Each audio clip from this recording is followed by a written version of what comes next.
everybody. This is Brother Ron Heard, also known as R2C2H2 Artist. You are watching We All Be TV, News Free Dixie for the 21st century. Can you dig it?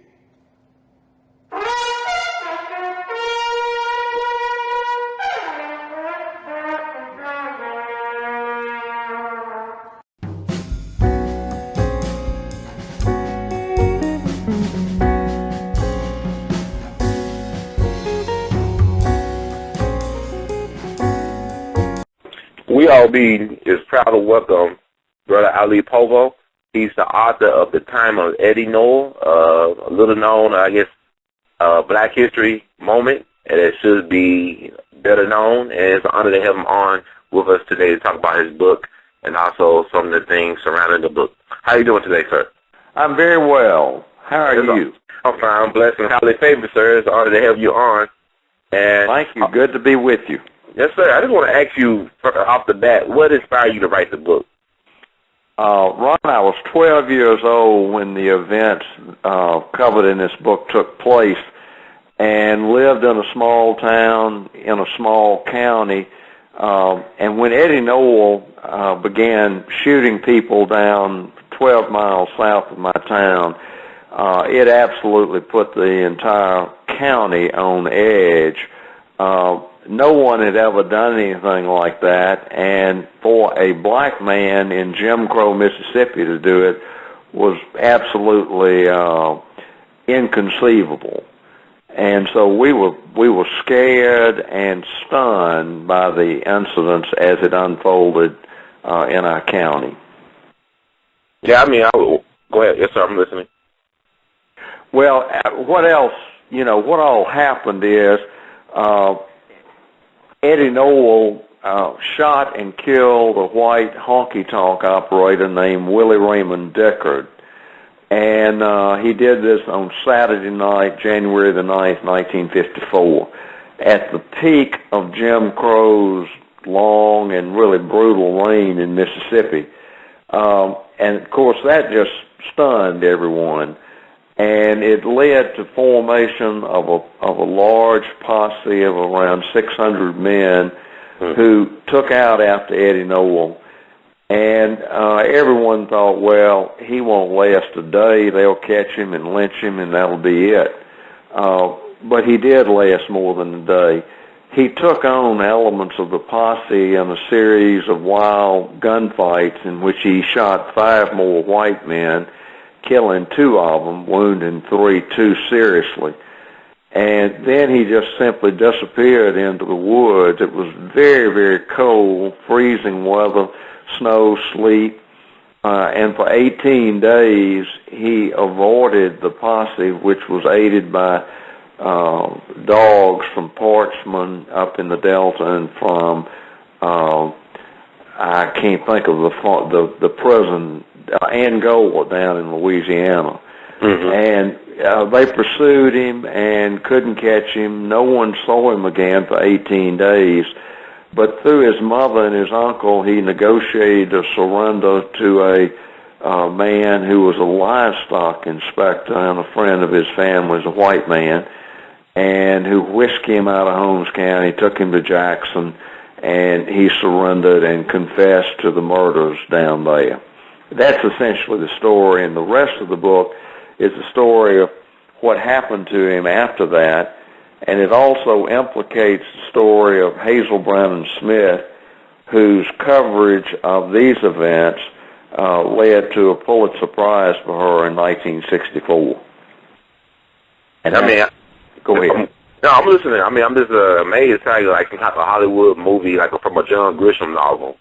Who's a native Mississippian, but it actually happened, and the fact that, what's strange, Brother Ali, that I try to talk to historians who call themselves historians, and they know a lot about the civil rights struggle and stuff like that, but this book is not a chapter in that story. That's right.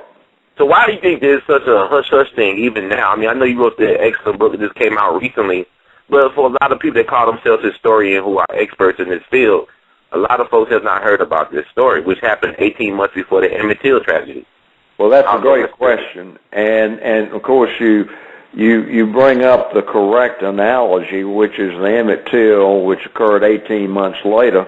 Mm-hmm. Of course, Emmett Till was 14 years old, and he was lynched brutally for allegedly wolf-whistling a white woman, which was just mere child's play compared to what Eddie Noel did.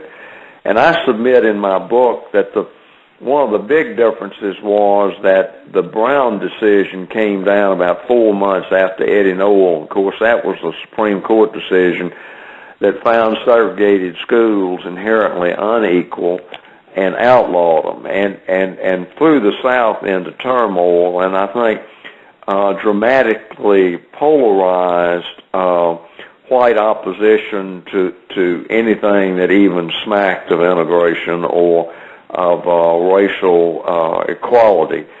And I think young Emmett Till had the misfortune to come along about a year after that, and when feelings had been so heightened by that decision. But you've asked why people don't know about it or haven't written about it. The story is well known in Holmes County. Mm. And I've talked with any number of African Americans who remember the story well. Some of them are state legislators who grew up during that time and know the story. The problem with writing the book, Ron, was that neither Eddie Noel's family nor Willie Raymond Deckard's family, he's the white guy who got shot first, would talk about it. So it was very difficult to get information. But I persisted and stayed after it and eventually found some people in Eddie Noel's family who would talk about it, and never did really get anybody in Deckard's family to talk about it, and there's a reason for that. Mm-hmm. And that's because the story implicates the issue of interracial sex. Mm-hmm. And as you perhaps know, that is a subject that is still taboo in the South among people of both races. Right. And they just weren't willing to talk about it. So that's the difficulty in the story, and that's why it really has not been told until this time. A number of people have tried, but they just gave up when they couldn't get anybody to talk about it. So actually, how long did it take you to get this story out there? I mean, what was the process? What was the easiest part about getting the story out there? What was the hardest part about the whole process? It was all hard. I can't think of anything. The only easy part was getting all the newspaper accounts, and there was extensive coverage during the time. And then I began interviewing, and I interviewed for several years, tracking down people and finding people who knew about it, and they'd say, well, have you talked to so-and-so? And I'd have to track him down, and he might say, no, I'm not going to talk. But anyway, the easiest thing was where you had fixed sources and you could go in and simply read about it. The hardest thing was getting people to talk about it. Now, there was a group of people who were willing and did talk up front, but the rest of it, I just had to stay after people and call them, and people would get mad at me and hang up in my face and all that. But I hung in there and eventually got it researched. And then the writing didn't take that long, but the other hard thing was shopping the book around, getting somebody to pick it up and publish it, and that took a while. And I kept working on the manuscript, and eventually found the publisher in North Carolina. So you said the process took about years, or just took a matter of months? No, it took years. It's funny because I did most of the research over about a 3-year period. Then I got distracted and got tied up in some other stuff. Then I came back about 2 years later and began writing. It took me about 2 years to write it. Then I ran into a lot of manuscript rejection, which is not unusual for first-time authors. And I sort of set it aside, and then I went in and revised it and put it out. So the whole process took about 10 years. Wow. But I will add this, and it is a great story, and I not so much trying to blow my own horn as I am. It's a story that's not well known. I think it's a story that people who are interested in the civil rights era should read, because, as I said, it's not only Eddie Noel, which is a great, great story, and the story of his family and their relationship to a white governor's family, Edmund Noel, who interestingly bears the same name as Eddie Noel, whose real name was Edmund Noel. But Hazel Brandon Smith is such a colorful and very interesting character who was just very much involved in the civil rights movement down in Holmes County, and was recognized with the Pulitzer Prize for her coverage of these and subsequent events. So I think people who are interested in that era and in the civil rights movement will get a lot out of the book. Yeah, I think that you just did a great job of you being a historian, an author. I would consider you a historian because you're like a forensic scientist trying to put together the picture with the little puzzles and clues left behind, and really trying to excavate. Even though it's recent history, people wish it was ancient history. Like people always say, well, that happened so long ago, but we still talk about Jesus from 2,000 years ago. We still talk about Julius Caesar and all these other, the empires that have come and gone. It is a touchy subject, and when you said about, the interracial relationships and whatnot, and still taboo, it's evident, in this election cycle with a president whose mom was white and his dad was black. Right. And how, I don't know your politics, but this is how he's portrayed, and, you question, like, is it really about, his policies, his administration, or is it more about, who he is as a person and where he comes from? Absolutely. No question.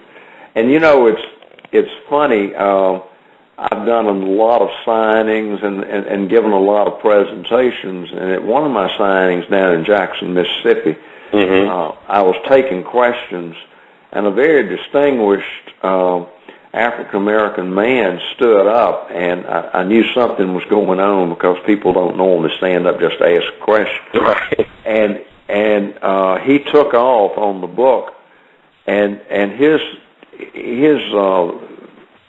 point was that there was no interracial sex involved, that he grew up there and he knew the story, and that all of that was just not true. And then he went on to say that, and he was very angry, that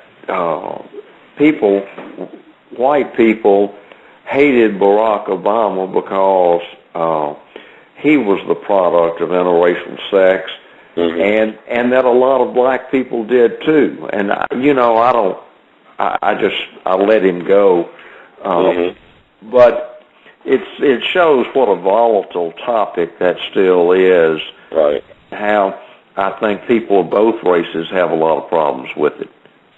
Oh, yeah, but that's America's original sin. It has not really been addressed effectively, from an honest point of view.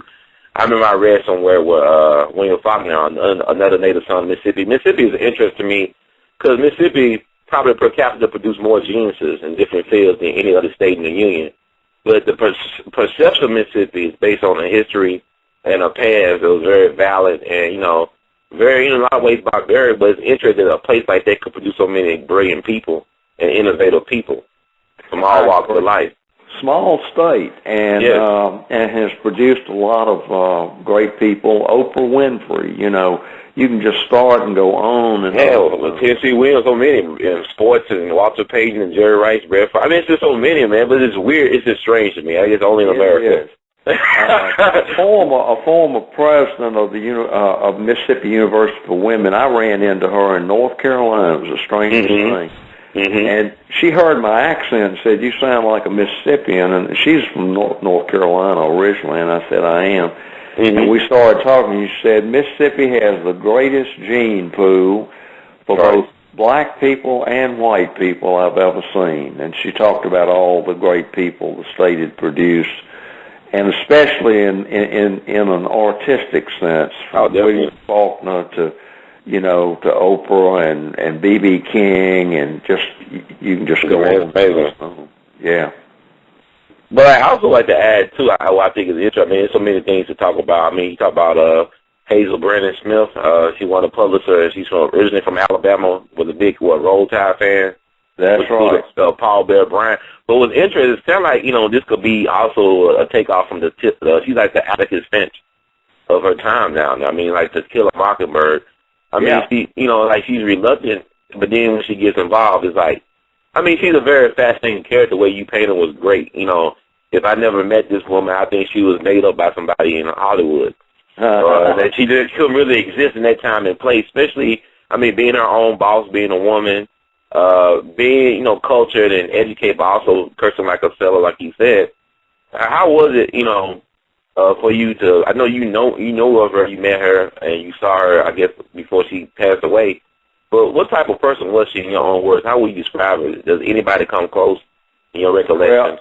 Well, the first thing I would say about Hazel, whom I knew personally and saw a good bit of as I was growing up, the first thing I'd say about her was she was the most courageous woman, and maybe even person I ever knew. Mm-hmm. She took on the white, mostly male establishment of Holmes County, and knowing that in doing so, it was going to bring her world crashing down around her head, and of course it did. Mm-hmm. So that would be the first thing I'd say about her. The other thing I'd say about her is she was probably one of the most colorful human beings I've ever known. Brilliant, outspoken, acerbic, profane, and just absolutely unconcerned about what people thought about her personal life. She had numerous affairs, openly and notoriously, before she married and finally settled down. She was just really, she was a 21st century woman living in the mid-20th century. Mm-hmm. And to say that there weren't many of those around would be an understatement of vast proportions. Mm-hmm. I know no one back then had ever seen anything like her, and probably a lot of people are just seeing someone like her now for the first time. She's quite a lady. Yeah, well, there's so many stories people you introduce, and I mean, she was quite a lady. I mean, beyond category, as Duke Ellington would say. I mean, there's so many things. Like I remember when I read your book, The Time of Eddie Noel, it reminded me of a book I read not too long ago called The Carnival of Fury, written by Professor William Ivy Hare. Mm-hmm. Are you familiar with that book and that work? Not at all, no. Well, he read it back in the 70s. It talks about the New Orleans riots of 1900 and about this black man named Robert Charles from, guess where, Mississippi, who basically helped start one of the worst race riots in New Orleans history when he was attacked, unprovoked by two New Orleans police officers, and he shot back at them. So it led to like a 7-day riot from July 23rd to July 27th. I mean a 4-day riot from July 23rd, 1900 to July 27th. And you basically had a large mob of white folks come from different states like Mississippi and Alabama and Texas and parts of Louisiana to get this one black man. And they basically decimated, black New Orleans looking for this guy. And finally a medical student shot him in a house that he was cornered in. And basically they lynched him.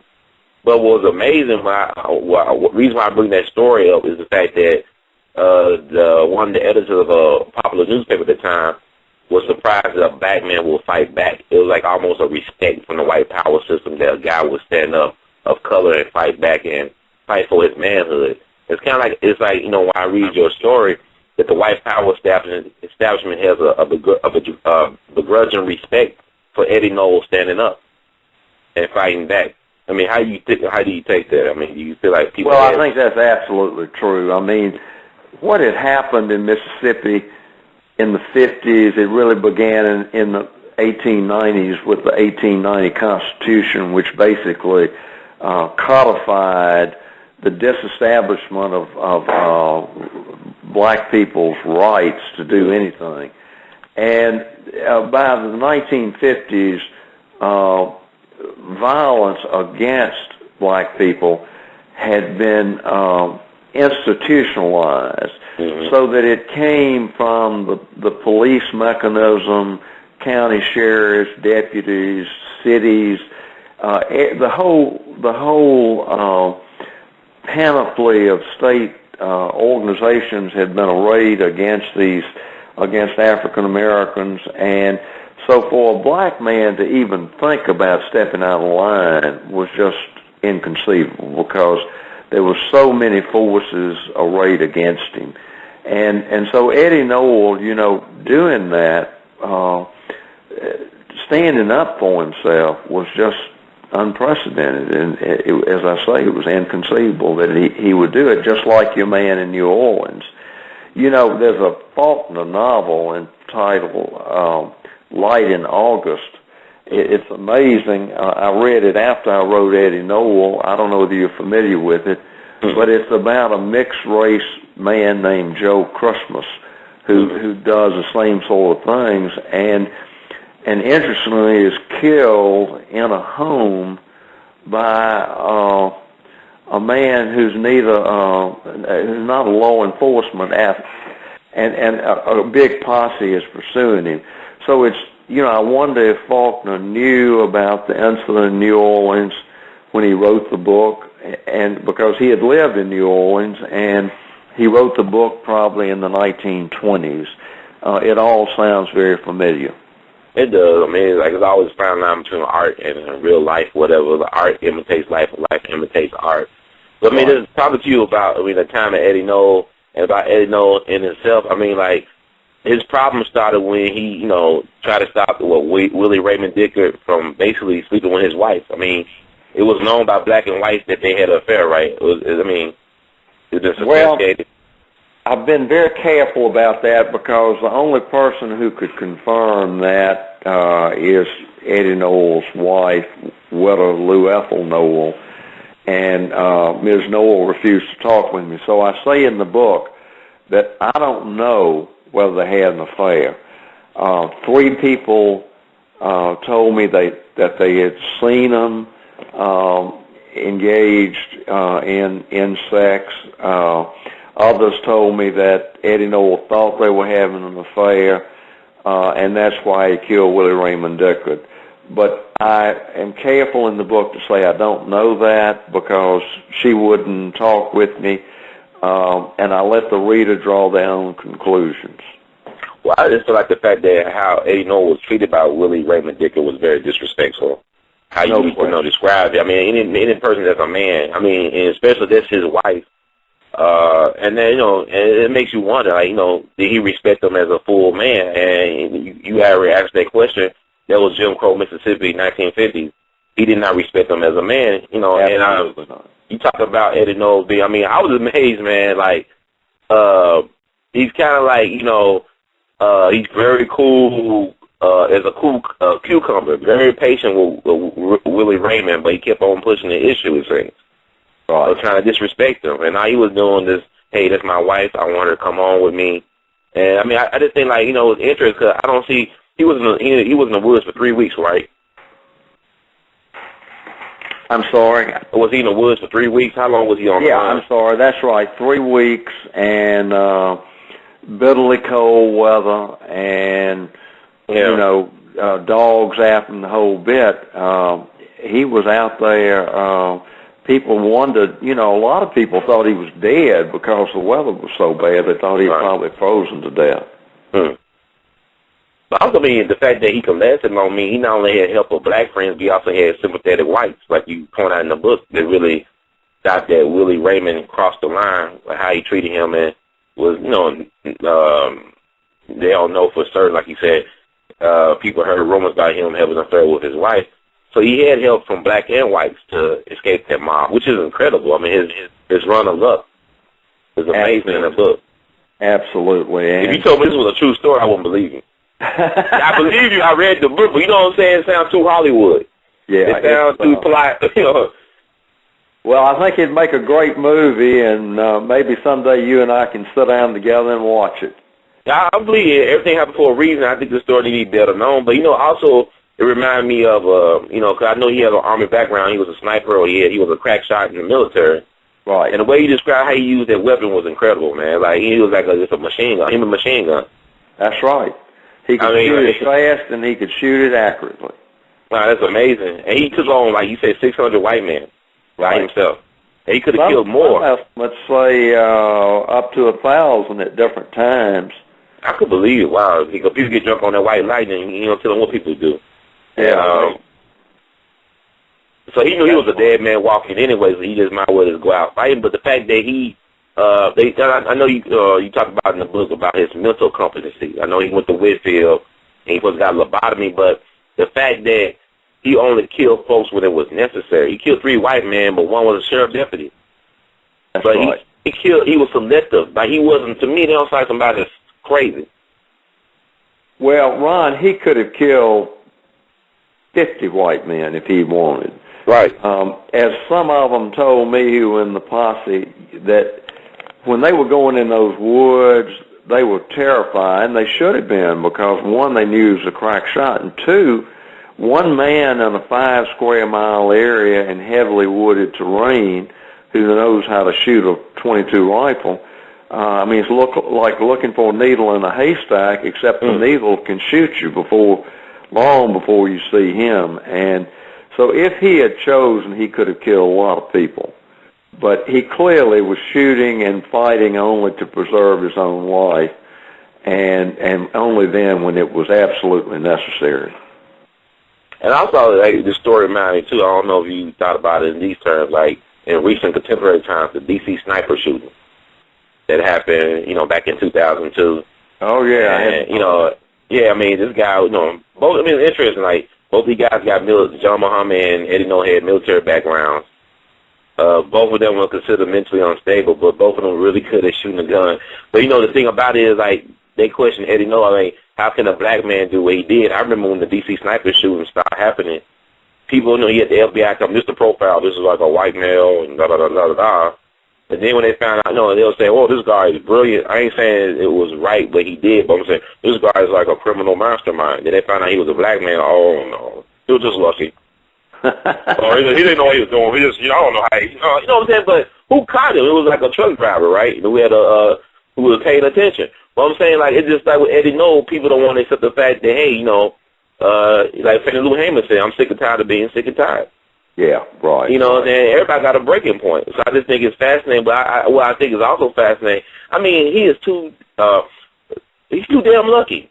Like, he go to Whitfield, the insane asylum. I don't know. I read it with the parchment. He might have had a better chance. But the fact that he was able to escape a lobotomy and get out of shock therapy and get really, it's amazing. He had to have some powerful people helping him. Well, and I talked to one of the people who worked at Whitfield who knew him. They actually talked to 2 of them, and they both said that everybody at Whitfield said he had powerful friends in prominent places who were helping him. And I talked to, it's interesting, Ron, about a year ago I ran into a doctor who rotated through Whitfield in 1970, doing I guess it was his internship, and he did a 4-month rotation through there. And he was telling me how bad Whitfield was at that time for people who had been incarcerated there as criminally insane. Mm-hmm. And the stories he told me were really incredible. It was just apparently a terrible place to be a prisoner. And Eddie Noel, as you point out, he got out of shock treatments. He avoided a lobotomy, and he got out of Building 43, which was sort of the place of no return. And the question, of course, is how he did that, and the answer I submit is in his relationship with the white Noel family and his great-great-uncle, who was Governor Edmund Noel, from 1909 to 1913, governor of Mississippi. And that's a whole other aspect of the book, we haven't talked about. And that is also an aspect of the book and story that made people kind of unwilling to discuss it, because, again, it implicates the issue of interracial sex and of the offspring of those relationships going back to slave times. Mm-hmm. I just think it's credible that you had the courage of your conviction to really write this story and preserve it for posterity. But it's just amazing to me that, what's been a response from the establishment, I'm saying like the academia in Mississippi or from schools? Have schools adopted this book into their curriculum? What do you feel about Mississippi? Like, I want to ask you this, a general question. It deals with your book, but it's strange to me that Mississippi is okay with making money and off of its blues and civil rights history or whatever, but yet it won't acknowledge the wrongs from that era. It won't reconcile. It's like, I went to the Emmett the Brian store, and it's amazing that it seems like it's standing, it defies the laws of physics. That store is still standing at all. Mm-hmm. And going to the cotton gin where they tortured Emmett Till, and going to the bridge where they threw his body into the Black Bayou. And it's going around Mississippi to different places where, they got the Blue Trail markers, they got, the Civil Rights marker, they want to build these museums, have all these festivals, but they won't reconcile with the past. And like when the paraphrase Faulkner, the past is never past. Right. So, do you think it's strange that Mississippi, why is that, like I talked to blues musician Bobby Rush, and he went to Tallahatchie County to a school in Tallahatchie County. Why is it that school-age kids don't know who Medgar Evers was? That is just a tough question, and it came up at one of my signings, and we debated it. And there were people of color there, there were white people there, and in fact, down at the health club where I work out, I had that discussion the other day. I'm just going to be honest with you. I don't know the answer. I lived in North Carolina for 20 years and then came back here. And I'm still trying to figure things out down here. That's the only way I can answer it. But I think that these steps to the Blues Trail and now I didn't quite understand you. I know that the store and money, are they attempting to rehabilitate that, or are they they wanted to, like some people, I think, Senator David Jordan, State Senator David Jordan, some other folks were interested in procuring, buying that property. I think the Ryan family wants something in the millions of dollars for that property or whatever. It's a money thing, of course. So it's just out there. The people, it got a marker out there, and tour buses and whatnot. But it's nothing being done per se. It's just standing out there like a ghost, something from the past. There's a reminder, and it's very disturbing, though, man. I just it's just like, I just look at, when I went to Greenwood not that long ago, like over a month or so ago, and I went through Greenwood, you'll never know the civil rights movement ever happened.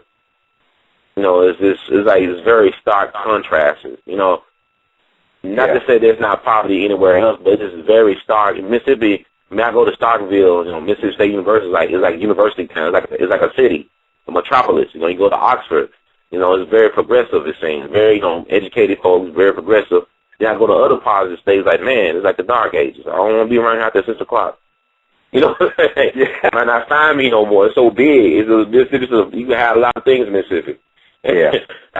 Even when I went to Philadelphia, Mississippi a couple of years ago, I want to get the hell out there as soon as possible. I never, going there, even right now, the Philadelphia, Mississippi is kind of scary to me. Yeah. And I just think it's fascinating. There's a lot of fear. There's a lot of things that need to be said that's being left unsaid. And I want to thank you for, in spite of all that, operating that climate to produce this very wonderful piece from the past and also conversation piece for the future that needs to take place. I think it was very powerful what you did. And I want to ask you, too, did the Noel family, like the white side of the family, help you at all with the book? They come forward to talk about any aspects of the case? There's none of them left. Oh, wow. They're all gone. It's just a family name that has disappeared out of Holmes County. And I found one lady who was 92 years old who was, distantly related to him, but she didn't know anything about it. Other than, she knew about Governor Noel, but she didn't. All my information on Eddie Noel's kinship to that family came from some of his cousins, 2 of them in particular, first cousins, who were able to tell me exactly how it played out, who was born to whom, and and what their kinship was. But no whites left for me to interview. Oh, wow. So, I also like to ask, too, like, another extra. I mean, it's like, when I read your book, it reminds me of so many different movies I've seen. Like, In the Heat of the Night, for example. I was talking about Sheriff Richard Byrd. He was a fascinating character. It's like, these sheriffs down in Mississippi, they like God. They know everything going on. I know, Mississippi was a dry state. Prohibition was repealed nationally, but Mississippi remained a quote-unquote dry state until 1966. Yeah, you had Richard Byrd, the sheriff, I believe that's his name, running things like it was a wet place. It was the wettest place to be in the country. Wow. He used to play his role. I mean, the role of the sheriff, Richard Byrd. I mean, I know you did a great job of describing him, but it's not like he was more of a bully than anything else. He was. Of the worst kind, And, I've talked to so many people about him, and the Eddie Noel story really doesn't do him justice, because he was working to catch Eddie Noel. It doesn't bring in the way he terrorized the black population of Holmes County for so many years. But there were a couple, and I mentioned them in there were a couple of writers from up north who came down at various times, one of them about the time of Emmett Till, and interviewed him, and, they wrote these scathing articles about him. I also interviewed the district attorney from over in Attn County, which is where Oprah Winfrey was born, and he told me stories about how brutal this guy was. So in some senses, he was a quintessential Southern Mississippi sheriff of that era. His complexity compounded by the fact that he was so corrupt from a whiskey standpoint. He was getting rich at the same time that he was terrorizing black people. So you think? Well, I hate to cut this short, but I've got to go to a luncheon meeting, and I tell you that I've enjoyed visiting with you and talking with you, and I appreciate you getting in touch with me. I mean, it's an honor to talk to you, man. I definitely want to do my part. And what would be the best way for folks to get in touch with you or find out more about the book? I'm sorry, the best way to get in touch with me if people want to find out more about the book. Yes, sir. Or just get in touch with you, to find out what's going on in terms of, like, book signings or whatever you do on lectures or whatnot. Yeah, most of that has quieted down. The book has been out a couple of years now, and as you probably know, books have a short shelf life. I would say the best way would be to go to my publisher, which is Comfort Publishing Company in Concord, North Carolina. And you should be able to find them online, Comfort, like COMFORT, and they can tell anybody what's going on and signings and all of that, and then they can also arrange those types of things, and I'll be delighted to do signings or to give talks, any of that. It probably should go through them since they keep up with it best. Well, Brother Ali, thank you so much for your time and the words of the great immortal Duke Ellington. We love you madly, and keep on doing what you're doing.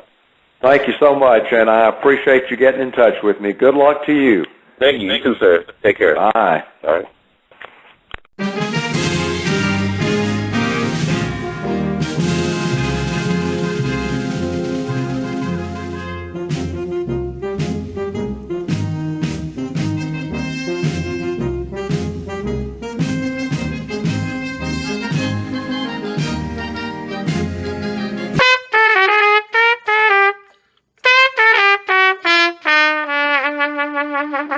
Hey, everybody, this is Brother Ron. I am asking you all to do me a big favor. Think about supporting the We All Be movement. Your donation is tax deductible. The We All Be Group Incorporated is a recognized 501c3. And I'm just asking you all because I want to keep on bringing y'all quality work through the way that I know how to do best.